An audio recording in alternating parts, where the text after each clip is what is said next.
si yo me paraba para atrás y veía mi currículum de médico y mis pasantías y después ya más adelante internado, era patología y farmacología, patología y farmacología. ¿Y dónde está la salud? Entonces, es como si a mí me entregan una casa o cualquier proyecto y ya es bancarrota, ya es, se cayó la casa, se quemó la casa, se quebró la empresa. Pero ¿por qué no construir una empresa para que le vaya muy bien?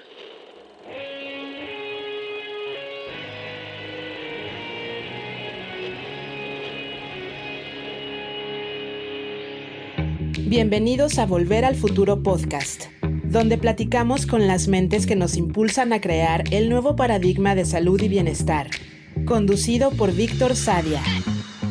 Muy buenos días, muy buenas tardes, muy buenas noches. Hoy nos acompaña Patricia Restrepo.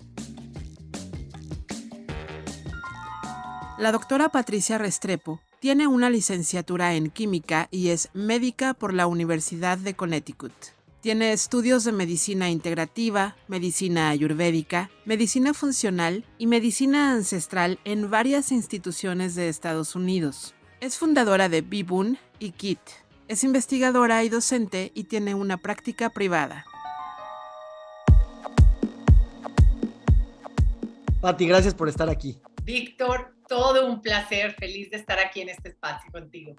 Cuéntame un poquito sobre Medellín, tu tierra natal.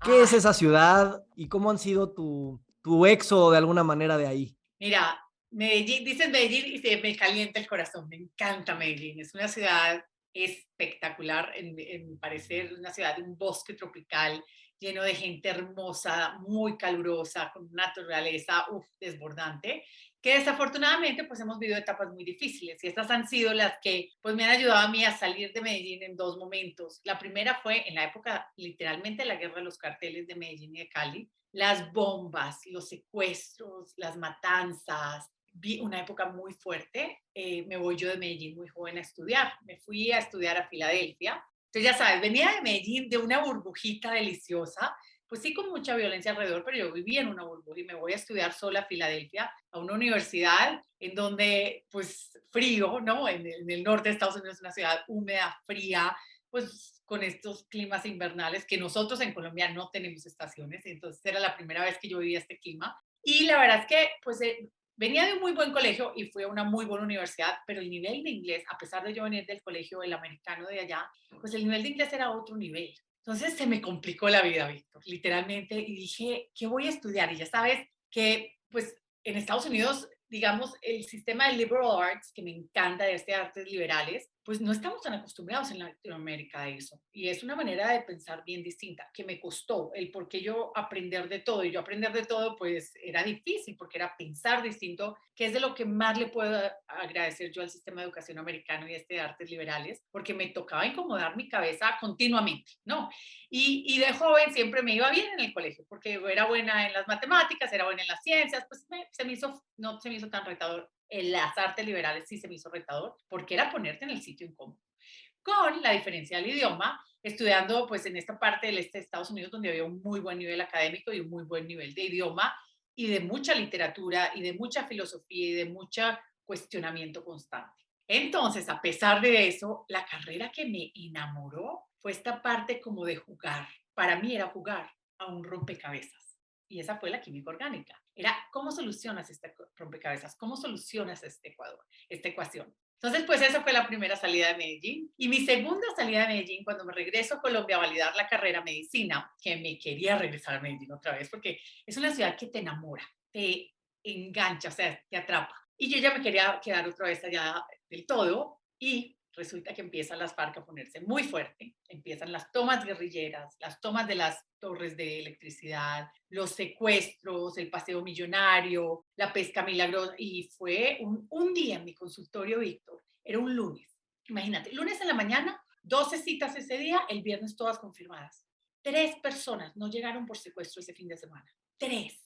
Era impresionante. Y ese mismo día dio la casualidad que alguien entrando a mi edificio donde tenía la oficina, casi la matan porque le iban a robar el carro, era una de esas camionetas burbujas que todo el mundo, las guerrillas querían, y casi le matan a ella o al hijo. Y me tocó ver todo y ese día dije, me voy otra vez. Yo ya, gracias a Dios, tenía papeles en Estados Unidos, había estudiado, pues era graduada de Estados Unidos, entonces me quedaba muy fácil. Pero sí fueron salidas fuertes de una ciudad espectacular.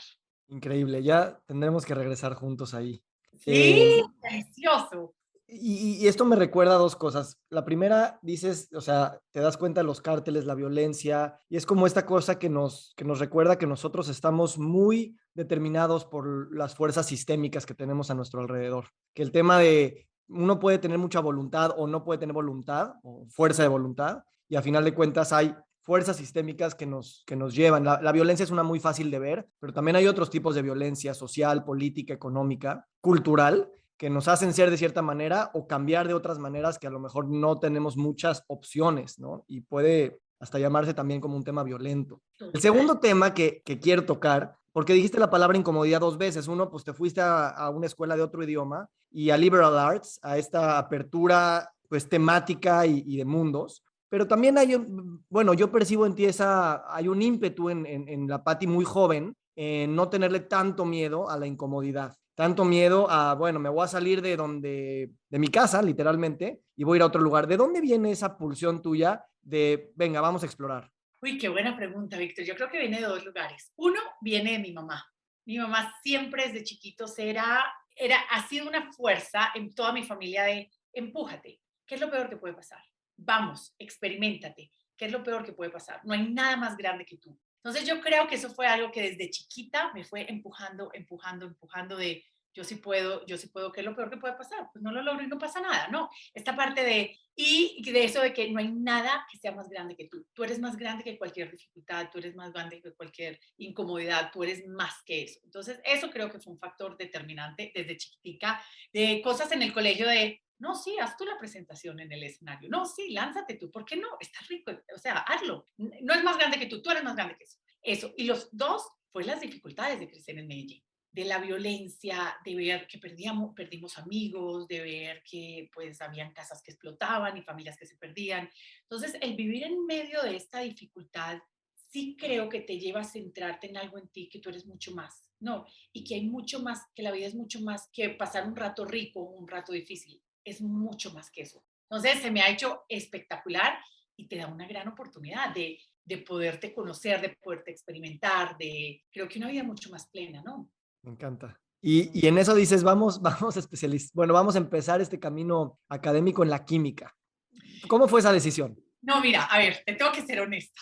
Crecí siendo la gordita. A ver, en Medellín hay una parte que es una ciudad muy estética, llena de mujeres muy lindas, en donde la estética es un valor muy alto como sociedad. Y vengo de una familia muy de esos valores. Entonces yo era la gordita de mi familia. ¿Y tú te imaginas lo que es crecer llena de mujeres en donde el tema, ay, qué pesar y tú tan gordita, ay, qué pesar, María Potranquita, horrible. O sea, obviamente transportándome a esa edad, que hoy en día lo agradezco. Y vengo, o sea, mi mamá viene de una familia con 15 hermanos, una familia enorme, típica familia paisa de Medellín, así nos dicen, en donde pues el valor es la estética y el cómo te ves, ¿verdad? Y esto de estar gordita no está bonito. Y es interesante porque eso era lo que le dábamos el énfasis. Pero mi problema de raíz es que a los 14 años yo fui diagnosticada con diabetes. Mis abuelos diabéticos y mis dos abuelas insulinodependientes. Entonces yo crecí en casas llenas de agujas. Entonces, este interés por la química también tenía un interés muy visceral de, upale, yo tengo que solucionar eso porque yo no quiero terminar inyectándome varias veces al día, chuzándome varias veces al día, como mis abuelas. Era pánico lo que yo sentía de pensar de que era algo así. Y entonces yo dije, pues la ciencia me va a ayudar a solucionar. En mi cabeza muy ingenua, muy de una niña de 16, 17 años buscando solucionar este tema, pues dije, esto me hace sentido, ¿no? Por acá debo encontrar algo. Porque vengo de familia de médicos también, mi abuelo médicos, varios tíos médicos, y empiezo yo a ser paciente a los 14 años por todos estos temas de mi diabetes y de las crisis hipoglicémicas que me daban, que terminaba desmayada y terminé en varios hospitales, en salas de urgencias, en pueblitos, o sea, pueblitos caribeños que ni te imaginas, ¿verdad? Y la solución era, no, no hay nada para hacer, hay que esperar a que seas diabética, hay que esperar a que ya necesites insulina. Y a mí eso no me, o sea, obviamente como niño dices no, y claro, estás en la juventud, piensas, pues yo soy invencible, yo voy a poder, pero sí había este tema de mucha curiosidad de cómo iba a solucionar. Yo tenía casi que una certeza interna que yo lo iba a solucionar, ¿no? Nunca te lo hubiera dicho, yo lo voy a solucionar, pero adentro, yo decía, esto tiene que tener solución. Pero en lo que me resonaban las paredes médicas era, hay que esperar a que ya necesites insulina. Entonces eso me lleva a esta curiosidad de la química y a este descubrimiento y me enamoré. O sea, fueron 5 años donde me clavé y me hice la tesis en la estructura de las drogas del sulfuro y era feliz, o sea, yo era feliz metida en eso. Y a la par pude negociar con la universidad de hacer algunas horas de investigación en el campo. Yo no soy de laboratorio, aunque me encanta y me puedo meter y me fascina, pero a mí me encanta la gente, ¿no? Y entonces negocié haciendo algunas horas de investigación en el campo y me puse a trabajar en las noches. Me iba a trabajar con Reebok, la Universidad de Reebok. En ese entonces había toda una universidad de la fisiología del ejercicio, del deporte. Entonces, hacía horas de investigación en cómo impactaba el deporte en ciertas cosas. Entonces, en esa época era la investigación de la escalera de Reebok, el step y el slide. Y entonces hacíamos investigación y medíamos parámetros en las personas y la. Entonces, era como horas de estudio, de investigación que me las validaban para acá. Pero mi interés con Reebok era adelgazar, porque mi interés era cuánto podía yo adelgazar haciendo ejercicio, pensando que el hacer ejercicio era lo mejor. Pues sí, sí, es muy bueno, pero no es todo. Y ni te va a solucionar el problema. Mi condición no estaba siendo causada por una falta de ejercicio.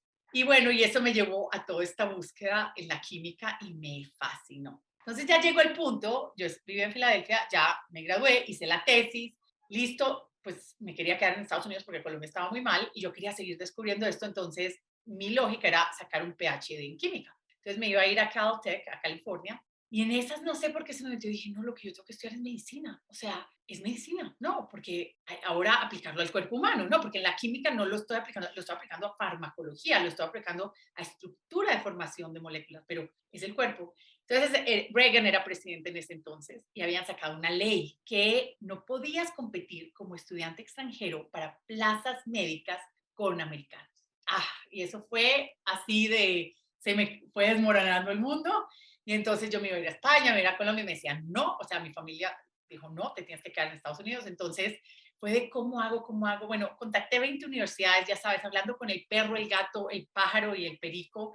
¿Cómo hacía para qué? Porque no aceptaban las solicitudes. Y una universidad en Connecticut me dijo, va yo empecé a hacer trabajo social con comunidades latinas y ellos estaban abriendo un campo grande en ayudarle a las comunidades latinas y entonces me aceptaron mi solicitud y pasé. Uf, delicioso. Pero mira, Víctor, fue como de irme en un Ferrari a 150 kilómetros por hora cuando iba en química. Cuando entro en medicina fue como me pasaron a un coche viejo que, tartaladeaba y brincaba y no se movía y era como de, ¿qué es esto? ¿Qué hice? O sea, fue un shock. Creo que fue más grande el shock al llegar ahí que del colegio a la química. De la química a la medicina fue un gran cambio, porque yo venía acostumbrada a un tren de exigencia, de curiosidad, de pensamiento, de investigación, de pregúntate más. O sea, nunca lo sabemos todo, sino siempre hay que seguir descubriendo. Y llego a la medicina y aunque me fascinó, fue como de, no, memorízate. Es esto y así hace esto. ¿Pero por qué? Si el problema no es esto, no, esto es lo que se trata. ¿Pero qué causó el dolor de cabeza? No, el protocolo es este. ¿Y por qué el cáncer? No, este es el protocolo. Y entonces era como, sí fue bastante frustrante. Dije, wow, ¿será la universidad? O sea, yo ingenuamente decía, quizás me fui de una universidad muy buena a una muy mala, ¿no? Y empiezas como, pero bueno, a la larga me encantó también, pero sí con una piedra en el zapato todo el tiempo de, ¿pero por qué? ¿Pero por qué? ¿Pero por qué? Y me llamó mucho la atención ciertas cosas. Yo quería darle salud a mi cuerpo y me enseñaron muchísimo de enfermedades. Y yo decía, ¿y de salud? No. Y entonces, otra cosa que me llamó mucho la atención es que si yo me paraba para atrás y veía mi currículum de médico y mis pasantías y después ya más adelante internado, era patología y farmacología, patología y farmacología. ¿Y dónde está la salud? Entonces, es como si me entregan una casa o cualquier proyecto y ya es bancarrota, se cayó la casa, se quemó la casa, se quebró la empresa. Pero ¿por qué no construir una empresa para que le vaya muy bien? O sea, era como esta dicotomía constante en el proceso, aunque me encantaba, pero sin muchas piedritas de... Y tú seguías con diabetes en ese momento. Por eso Yo tenías esa pregunta muy presente.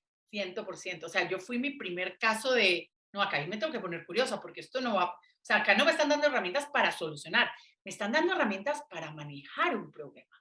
Entonces, en mi mente de niña es muy distinto yo manejar un problema, yo solucionar un problema. Manejar un problema, por ende, lo mantengo. Una solución de problema, el problema se me va, ya.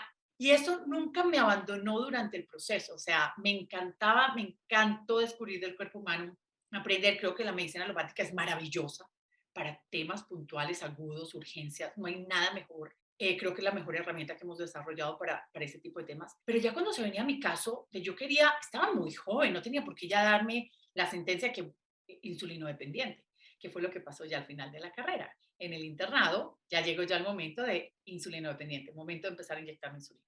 O momento de meterme a uno de los experimentos de hoy en día el glucofagio, la metformina.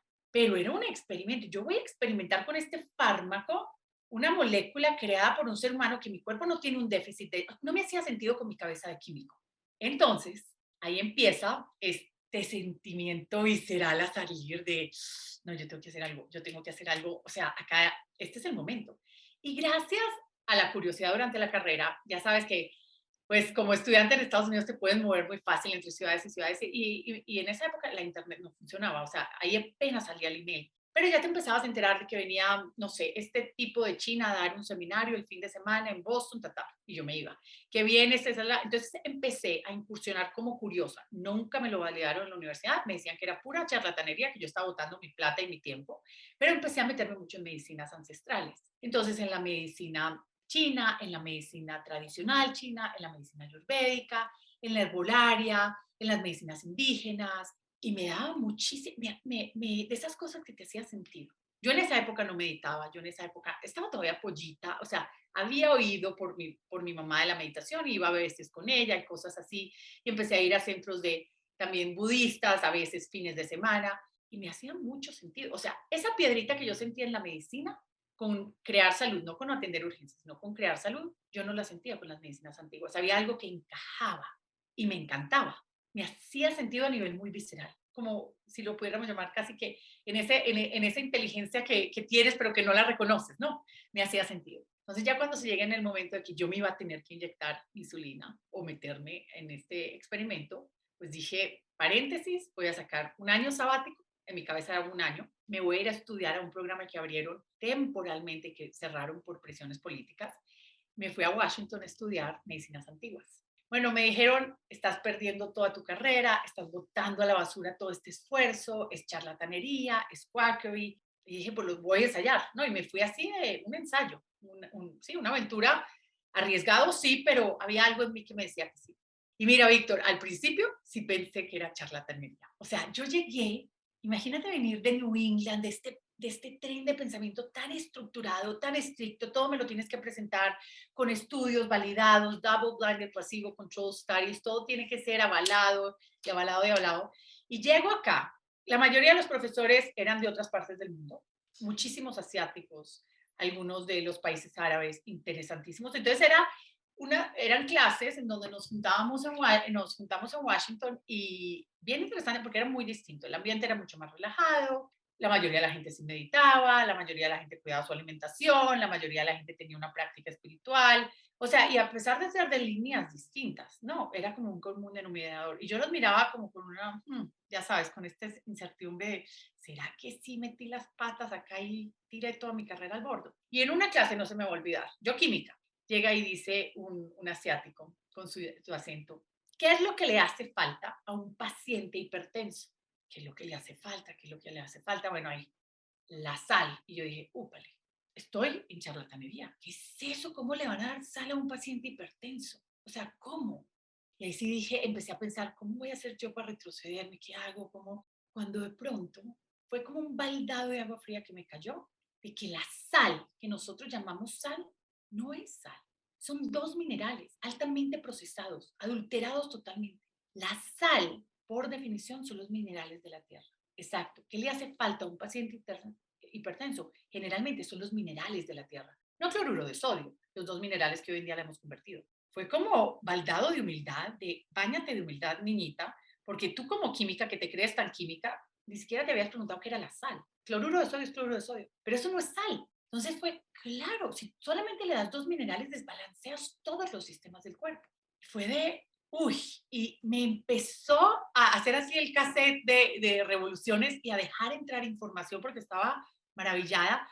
Me costó cantidades abrir otra vez mi cabeza a pensamientos distintos, mucho más que antes, pero ya yo diría que a los 6 meses ya fue como la esponjita se fue llenando de agua otra vez, de permeándose y queriendo llenarse más de agua y pensar distinto, porque es una manera, es una un pensamiento muy distinto, en donde se consideran que no hay enfermedades, sino que hay personas que manifiestan una condición. Sí. Empieza por ahí, es un marco de pensamiento totalmente distinto, en donde yo venía pensando en enfermedad, enfermedad, enfermedad, patología, patología, patología. ¿Sabes? Esto para mí es algo muy, muy profundo. El hombre, y digo hombre en el sentido masculino, occidental, que nos ha llevado a la industrialización, al pensamiento científico, a la estructuración y el ordenamiento de todo, a la lectura de la naturaleza como si no fuéramos parte de ella, la separación de la mente y el cuerpo, la separación del sujeto y del objeto, ¿no? De una manera muy filosóficamente hablando. Y al mismo tiempo esta ontología completamente diferente que es la visión oriental. Y me encanta como dices, porque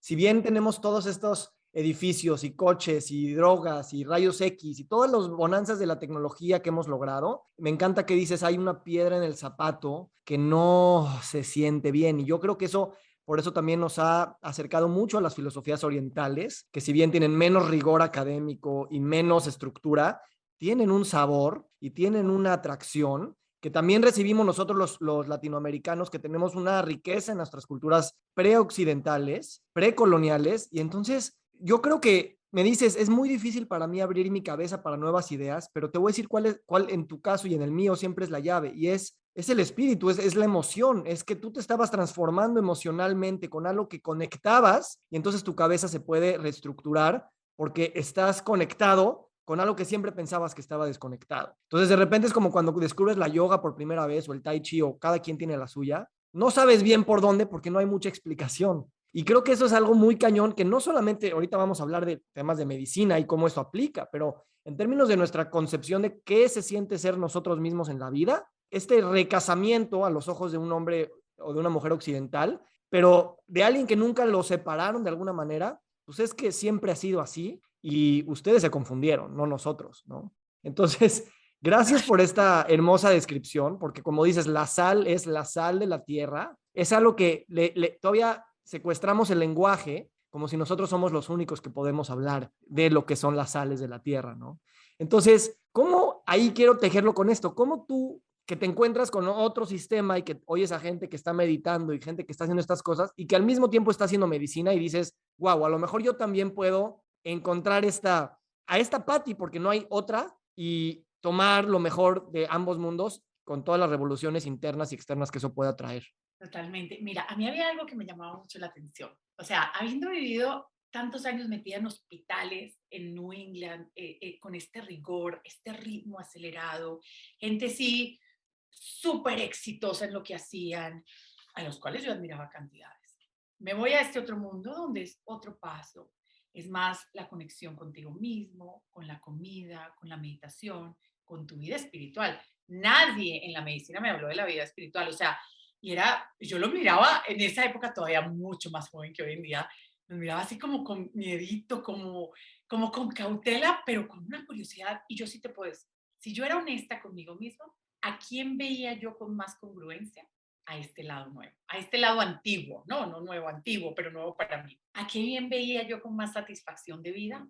A este lado antiguo. ¿A quién veía yo con mayor salud en sus cuerpos? A este lado antiguo. Y eso era algo que yo en ese momento no te lo hubiera podido ni siquiera decir, pero mi cuerpo lo reconoció, mi alma, mi espíritu lo reconoció. Todos estos otros grandes profesores que les tengo todo el agradecimiento del mundo porque me enseñaron un rigor, una estructura, un compromiso espectacular y que han logrado cosas maravillosas, tenían un ritmo de vida altísimo a costa de su propia salud y ellos eran los expertos, entre comillas, de medicina, lo cual yo llamo medicina porque no lo puedo llamar salud, porque para mí la medicina de hoy en día es distinta a la salud.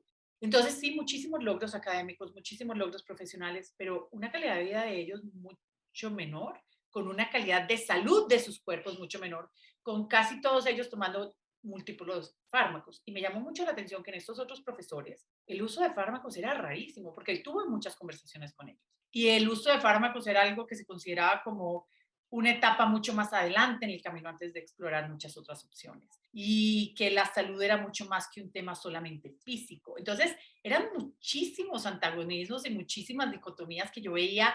Yo decía, ¿de cuál quiero ser? ¿Cuál me hace más sentido a un nivel muy visceral, muy celular, ni siquiera tan intelectual, porque decíamos, las emociones, las decisiones las tomamos con la emoción, ¿verdad? Es algo que nos podemos creer muy intelectuales, muy civilizados, muy avanzados, pero es un tema visceral.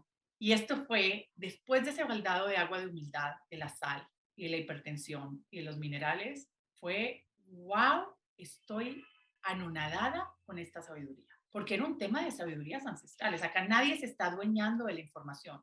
No es el doctor que dice, no, acá es nuestros ancestros y que se han pasado de civilización, de generación a generación a generación.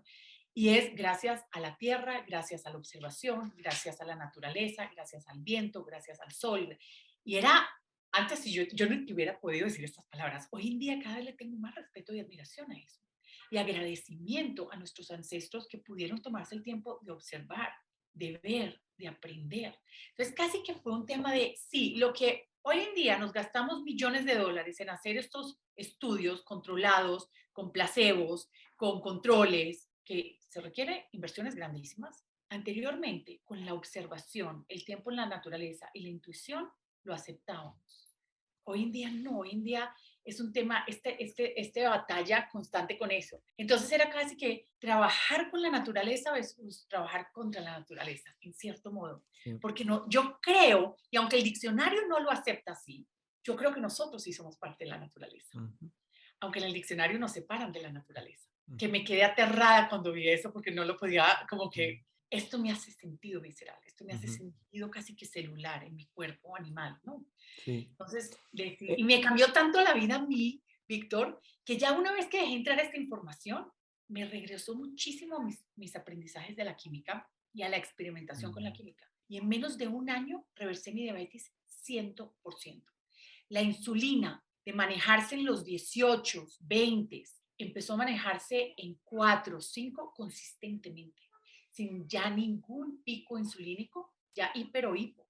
La hemoglobina glicosilada me bajó a menos de 5.3 después de tenerla casi en 6, 6.1, 6.2, consistentemente, sin un solo fármaco, sin una sola inyección, respetando mi cuerpo. Y eso para mí fue como prender la luz, que yo no sabía que había luz acá.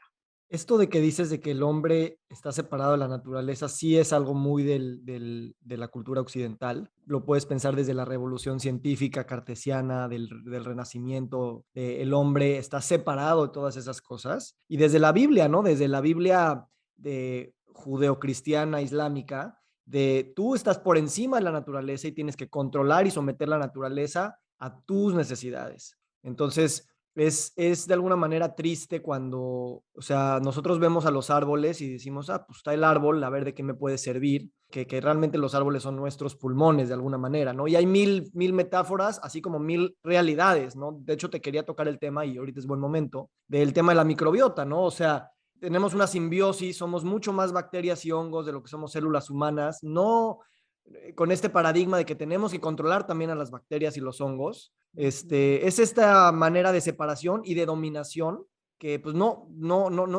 está jalando en muchas perspectivas, pero ya nos estamos dando cuenta que el mismo sistema, si lo contemplas en el grande, en el sistema especie, a nivel especie, o a nivel interespecie, no está siendo sustentable, ¿no? Entonces, creo que también ahí es esa parte de que ahí cuando dejas de observarlo porque crees que te lo llevas al laboratorio, tú dices, me gusta el laboratorio, pero me gusta la gente, tienes que estar haciendo las dos cosas, porque los laboratorios también son cosas artificiales que nosotros creamos. ¿En qué momento te vas a encontrar a un paciente en un laboratorio controlado con todo lo que hay para poder probar un fármaco? No existe, el paciente está metido en una selva, ¿no? Entonces, ¿cómo ha jugado contigo esta idea de lo que es, digamos, artificial y natural, que también es una línea delgada, en que también tú tienes que irte definiendo tus propias filosofías y tus propias prácticas, más allá de los cánones que puedas estar leyendo? Y cómo eso ha evolucionado, obviamente, a ti como persona y como profesional, y que van de la mano siempre. Totalmente. Mira, esto de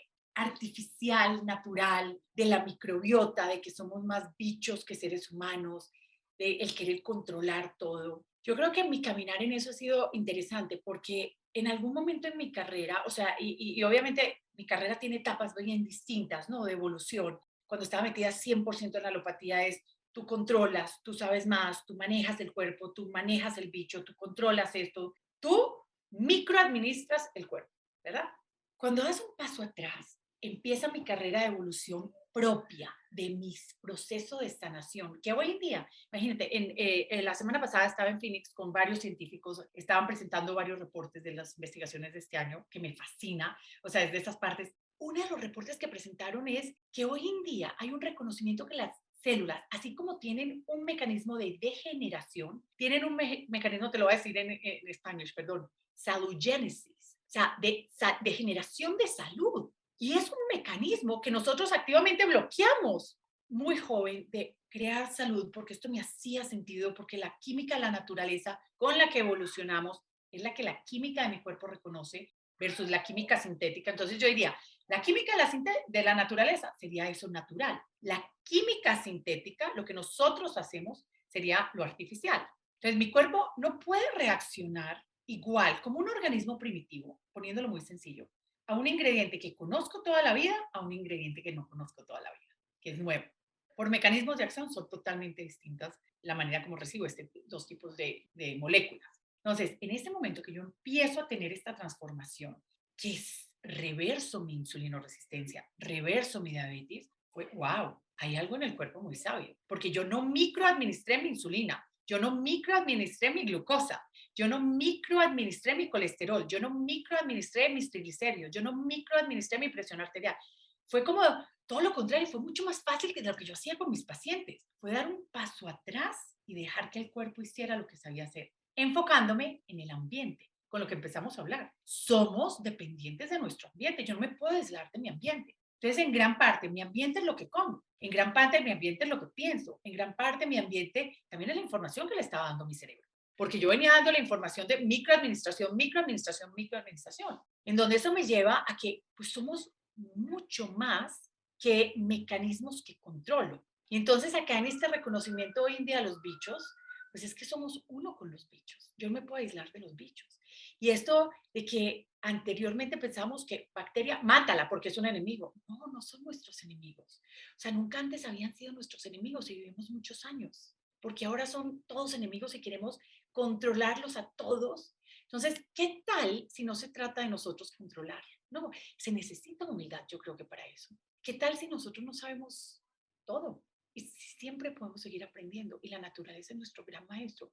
Y creo que nuestro cuerpo es parte de esa naturaleza. Y yo creo que nuestro cuerpo es un gran maestro y es supremamente sabio. Entonces es más de armonizar, balancear, convivir.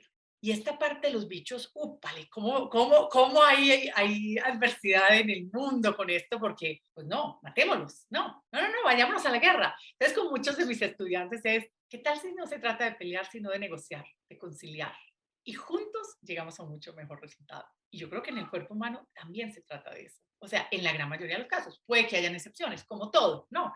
Más creo que, esos bichos los necesitamos a nuestro favor, no en contra de nosotros. O más bien, nos conviene más a nosotros aliarnos a ellos en vez de estar peleando con ellos. Las peleas salen caras. Correcto. Otra cosa que dices es enfocarnos en el ambiente y ver que nuestros pensamientos también son parte de ese ambiente de alguna manera. Y ayer escuchaba a Yuval Harari, el que escribió Sapiens, le Ay, me preguntaban, encanta. ¿por qué meditas? ¿No? Y dices que yo salí de Oxford y sabía mil cosas y luego me di cuenta que ni siquiera podía estar 5 segundos sin controlar mis propios pensamientos, ¿no? Entonces esa es la primera lección de humildad a la que tú mencionas. Y entonces creo que también ahí va algo muy importante, porque así como tenemos o estamos trabajando en el ambiente y ya sabemos que sistémicamente pues nos estamos también enfermando con lo que nos venden, los fármacos, los alimentos, etcétera. No, obviamente eso lo tenemos que ir hacia eso y ahorita podemos hablar, pero también de qué manera estamos interpretando estas cosas, qué son las ideas que nos estamos poniendo en la cabeza respecto de esto, qué lenguajes estamos usando para describir las cosas. Cuando dices, cuando hay guerra, cuando es buenos contra malos, esos son lecturas de las cosas que de alguna manera también tienen un impacto orgánico directamente en el cuerpo y orgánico en el sentido del bienestar social. La pregunta aquí es, ¿cómo? Y tal vez lo hago un poquito en el contexto de tus hijos, porque ya hablamos mucho de Patty cuando estaba enferma desde una edad muy temprana, de alguna manera atípica, le dijeron, espérate, no te puedes ahorita medicar porque te va a dar más adelante y no tienes nada que hacer. Que tú siempre te quedaste con esa idea de siempre puedo estar en salud. Y creo que de ahí llegó no solo esa curiosidad, sino ese ímpetu tú por decir, qué increíble todo lo que me enseñan en química y en medicina, pero la piedrita sigue ahí y el bienestar no ha llegado. Es una pregunta larga, me estás haciendo hablar mucho porque me emocionas. Pero el punto es este, llegas a las medicinas ancestrales y a la filosofía ancestral y reconcibe la manera en la que Patty se siente a sí misma en el mundo. ¿Cómo esto lo puedes llegar tú a transmitir a tus hijos que crecen otra vez en este sistema industrializado, en este sistema pues, de Estados Unidos y estás pues, en la cuna de muchas de estas cosas y al mismo tiempo tú tienes toda esta riqueza de decir, esta es otra forma de sentir lo que tú es vivir en esta vida, ¿no? Entonces, regresando a los pensamientos, ¿cómo podemos cambiar esos lenguajes y esos pensamientos o a edades tempranas, por así decirlo, pensando en el futuro de las siguientes generaciones, viviendo en este lugar, pero abiertos a otras maneras de sentir, de lo que se puede sentir ser un ser vivo con estas otras concepciones menos separadoras? Víctor, me tocaste mi otra pasión, que es la educación de los niños. Oh, mira, lo tenía muy claro yo. A ver, cuando queda un embarazo de mellizos, o sea, embarazo gemelar, que es considerado de alto riesgo, embarazo de exdiabética es considerado de alto riesgo o habiendo sido diabética, y embarazo de mayor de 35 es considerado de alto riesgo. O sea, tenía 3 guamis para ser alto riesgo. Me entra sustico, te tengo que admitir. Entonces a mí muchas veces cuando me entra miedo, vuelvo a estudiar. O sea, yo soy de las que regreso a la universidad y regreso y entonces ya mi esposo me dice, ¿cuándo vas a parar de estudiar? Pues nunca, porque me encanta, o sea, y ya decidí que voy a seguir activo en la académica, 50% de mi tiempo está en la parte académica y me fascina y lo quiero seguir haciendo. Pero en ese momento, pues yo ya estaba ejerciendo y no había vuelto a la academia unos años, sino a cursos, ¿no? Independientes. Y entonces ahí decidí, ahí fue cuando me fui a estudiar Ayurveda. Hice un programa de 2 años en Ayurveda, que no lo he terminado porque me tengo que ir 6 meses o un año a la India y pues estaba en embarazo y ya no voy a dejar a mis hijos hasta cuando se vayan me voy a ir. Pero hice pues un proyecto de 2 años de Ayurveda que me fascinó porque la verdad es que la Ayurveda siempre me ha hecho mucho sentido, ¿no? Y esa fue la que empecé a conocer hace mucho. Entonces ahí empiezo a capacitarme más y la verdad es que me ayudó mucho y ya el miedo se me olvidó. O sea, como que ese miedo en el que entré al principio de 3 razones por las que soy alto riesgo, ya otra vez metí en la Ayurveda, como que vuelves a confiar en esa inteligencia del cuerpo humano, de la naturaleza, y se me olvidó el riesgo y tuve un embarazo perfecto.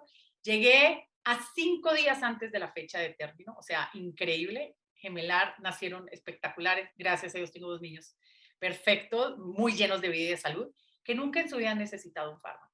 Nunca se han tomado un antibiótico, un antihistamínico, gracias a Dios. También hemos tenido mucha suerte. O sea, se han tenido cositas de lesiones. Y algún día te contaré de otro tema en otro momento que ya volví a la academia por siempre, que fue por uno de mis hijos también, por un golpe que tuvo cerebral. Y está perfecto. Pero en ese momento, cuando yo tengo a mis hijos, fue como de aplico todo este conocimiento e intuición también, porque yo creo que hay una parte que nosotros en esta parte occidental no estamos tan conectados con esa parte intuitiva con la que ya venimos, ¿no? Venimos con una acumulación de sabidurías ancestrales en este cuerpo. Y cada vez creo que estoy más convencida de eso y viendo y observando, ya este cuerpo, pues nosotros no le hemos dicho cada cuánto late el corazón. El cuerpo lo sabe hacer. Entonces hay muchas cosas que el cuerpo sabe hacer. Entonces desde chiquitos he tratado yo de hacer 2 cosas. Uno, dar el ejemplo, que creo que es lo más importante, eso sí nunca se me va a olvidar de un profesor psiquiatra que tuve, que siempre nuestros hijos se van a olvidar de lo que les decimos, pero nunca se van a olvidar de lo que hacemos. Entonces, he tratado yo, como mamá, como mujer, como familia, de dar el ejemplo, o sea, de que yo cuido mi cuerpo, de que yo confío en mi cuerpo, de que yo tengo un cuerpo maravilloso con el que vine, que voy a escuchar, respetar, conocer y apoyar. Y 2, lo otro que he hecho es dado educación desde chiquitos, de cómo funciona tu cuerpo y qué herramientas hay para fortalecer el cuerpo. Y de que el cuerpo es una máquina muy sabia. Entonces, todo esto que yo le digo a mis pacientes y a mis estudiantes, vengo diciéndoselo a mis hijos. Y lo llevamos a una parte muy práctica de, hoy vamos a comer esto y yo elijo comer esto porque esto y esto. Y yo elijo hacer esto porque esto. Y cuando tienes el primer síntoma de gripa, ¿qué es lo que haces? La gripa no es mala, es tu cuerpo está pasando por una etapa.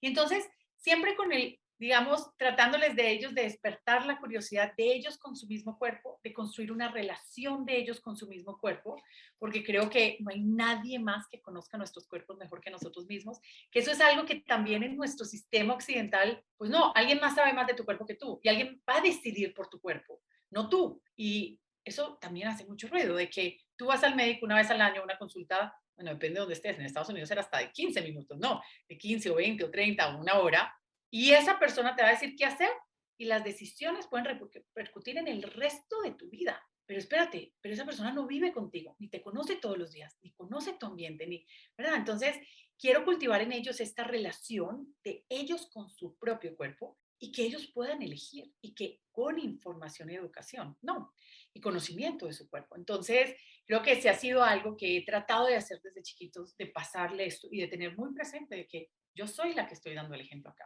O sea, mi esposo y yo somos los que estamos dando el ejemplo, entonces, de que haya congruencia también. Entonces, creo que parte de esta educación de cómo manejar nuestro cuerpo es más importante que muchas otras cosas que nos educan. Tenemos un solo cuerpo para toda la vida. No hay cambios, no hay devoluciones, no hay quejas, no hay reemplazos. Uno, no lo queremos quedar bien, no lo queremos conocer. Nuestra calidad de vida depende de la calidad de mi cuerpo, al menos en esta tierra como la conocemos, ¿no? Sí. En este campo terrenal. Entonces, creo que, sí he tratado de hacer eso con mis hijos y es más, en parte de los proyectos educativos que tengo de ya profesionales de hace mucho tiempo, es parte de lo que tratamos de conscientemente hacer, de que hay elecciones y cada elección viene con una consecuencia, sea positiva, sea negativa. Nadie más va a tener el beneficio o el maleficio de nuestras decisiones que nosotros mismos. Entonces, no te interesa conocerlas, no te interesa adueñarte.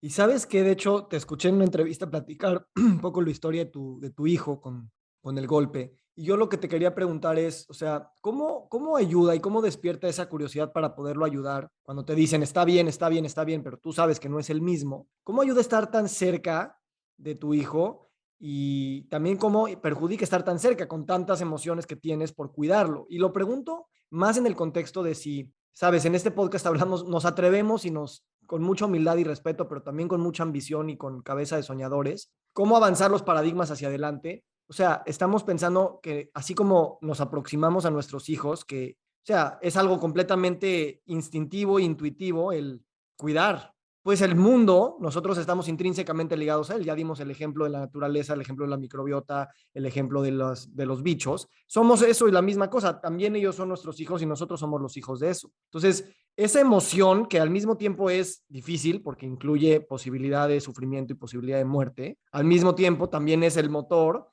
para la regeneración, para el cuidado, para el amor y también para el aceptar que no podemos por siempre controlar todo. Y pues tal vez es como dices, armonizar hasta donde se pueda y celebrar también la pausa, el respeto por lo que ya es, independientemente de nuestra voluntad. Si me permites ponerlo en términos tan, pues un poquito mesiánicos sin querer, ¿no?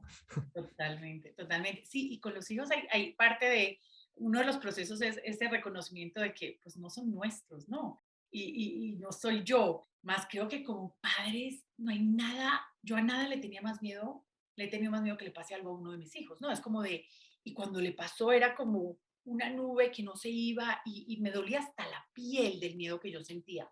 Entonces te toca aceptar y te toca, creo que todos hacemos lo mejor con lo que tenemos en ese momento.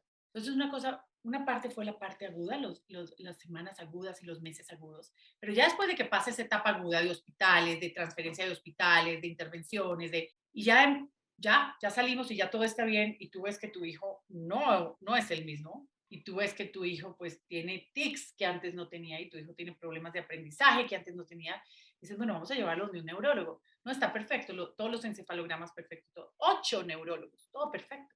Los últimos dos, Víctor, y obviamente no me conocían, pero me dijeron que era la que me tenía que medicar, porque como son mellizos, que yo era una mamá que estaba sufriendo mucho por la comparación, que porque no me tomaba yo algo. Mira, y entiendo que ellos hacen lo mejor con las herramientas que tienen, pero yo sabía que esa no era yo, ¿no? Entonces ahí fue donde pues decidí llamar a alguien que todos los caminos de educación que había tenido en el pasado había conocido que se dedicaba a estudiar el cerebro humano de una manera muy no médica, sino más de curiosidad, de conocimiento, y me fui con mi hijo una semana y se me cayó la quijada cuando yo vi lo que vi. Era un cerebro, como se llama, brain on fire, un cerebro incendiado, lleno de inflamación. Entonces, ahí fue mi última decisión que espero, o sea, me meto otra vez a la parte académica y entonces empecé a estudiar el metabolismo celular y todos los temas del metabolismo microbiótico y los temas neurohormonales. Y fue impresionante.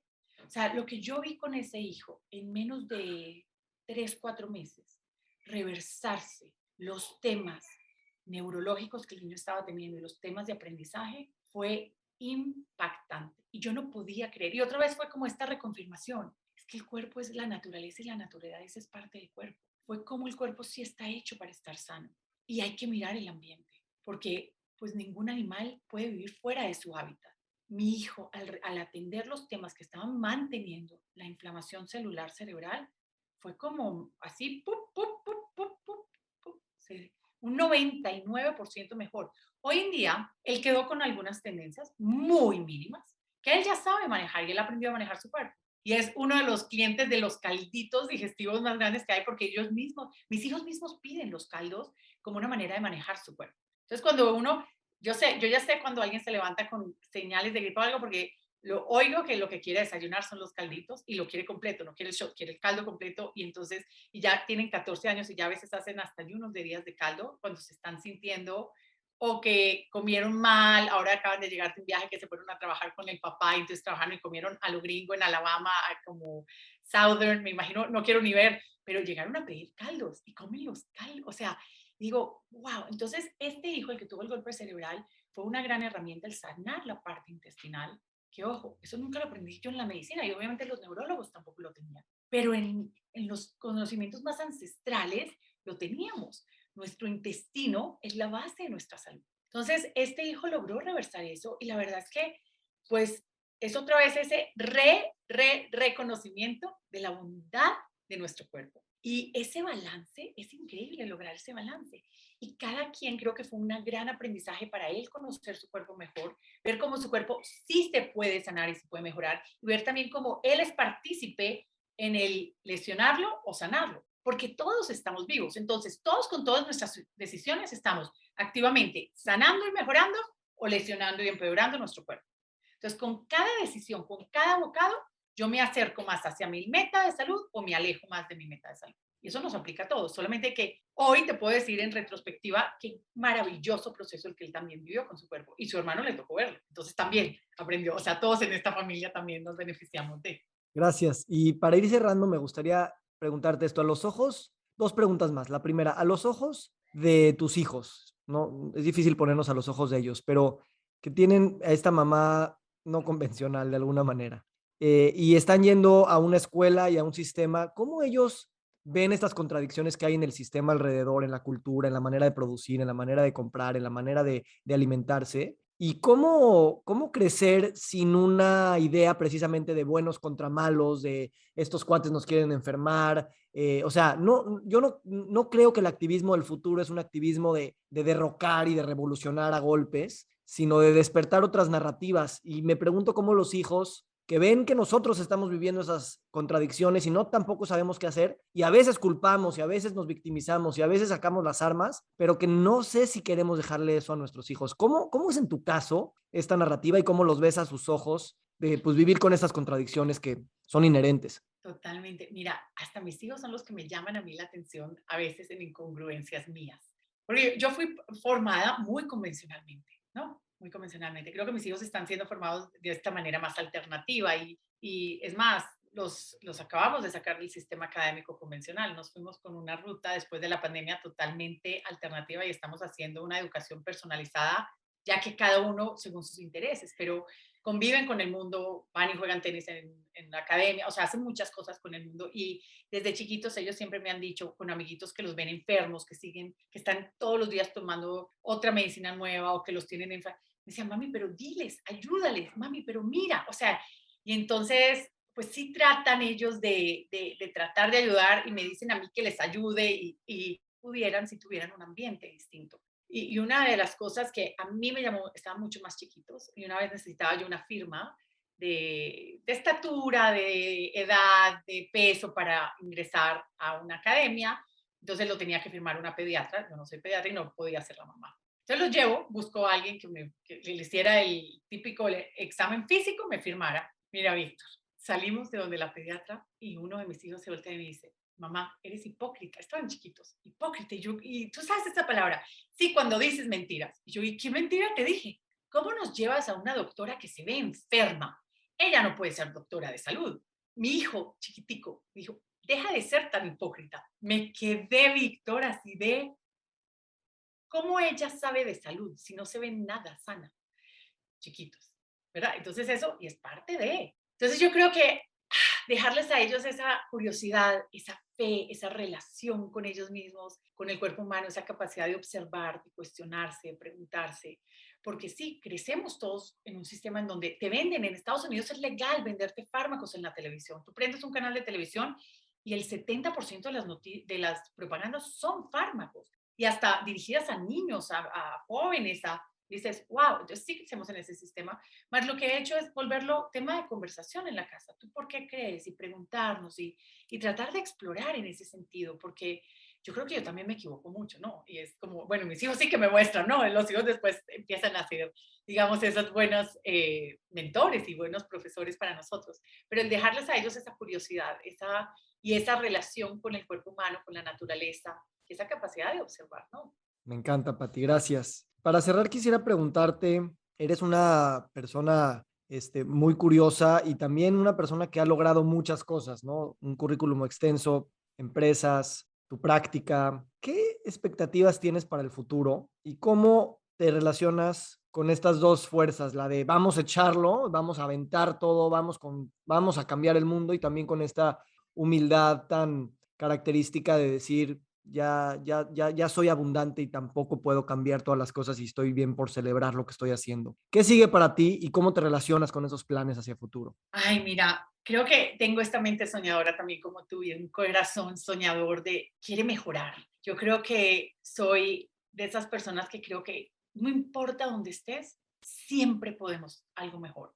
No importa si ya tienes diabetes, no importa si no tienes opciones de gastar en la comida orgánica, no importa, siempre hay algo más que podemos hacer. Entonces, y eso me ha llevado a mí, pues como empecé desde tan joven en este proceso de, me encanta la gente y me encanta, creo que todos podemos sí añadirle más vida a nuestra vida, más calidad de vida. Y creo que nuestra calidad de vida depende mucho de la calidad del cuerpo, y lo vuelvo y lo reitero. Entonces, creo que añadirle un granito todos los días a mejorar la calidad de vida de los seres humanos, es algo que me apasiona. Lograrlo a través de la compañía en México como Skid, que a través de la química de la naturaleza, de la sabiduría de la naturaleza, le aportamos más vida al cuerpo humano. A través de la educación, a través de mis pacientes, a través de el trabajo que podamos hacer para mejorarle la calidad de vida a otro ser humano, creo que vale la pena el haberme despertado en ese día. Entonces, pues todos comemos todos los días, ¿no? O la mayoría de nosotros tenemos el gran privilegio de poder comer 1, 2, 3 veces al día. Creo que a través de cada bocado y a través de cada decisión de ese bocado vamos a cambiar el mundo a algo mucho mejor. Y hacerlo con toda la conciencia, la humildad de que siempre vamos a poder seguir aprendiendo. Y mira, esta semana en una entrevista en Univisión, muy puntual, me impactó porque fue algo que yo no sabía que estaba aprobado. Y es como esas cosas que te sacuden, ¿no? El que ya está aprobado en una carne que es hecha en laboratorio. Entonces ahí es donde digo, no, ¿cómo? O sea, creo que jugar con la naturaleza, jugar con el cuerpo humano. Y yo digo, no, claro que voy a seguir haciendo lo que hago, porque esa sabiduría que todos hemos heredado por el hecho de ser humano está dentro de cada uno de nosotros. Y esa es la que yo quiero despertar y volver a esa conexión con la naturaleza y la comida de verdad. Pati, te agradezco mucho y un privilegio el poder escucharte y compartir. Nos inspiras a todos y te deseo pues más abundancia, más descubrimientos, más retos, muchas cosas muy bonitas. Todo lo mejor para ti. Igualmente, Víctor, qué placer y mil gracias por todo. Feliz día. Igualmente.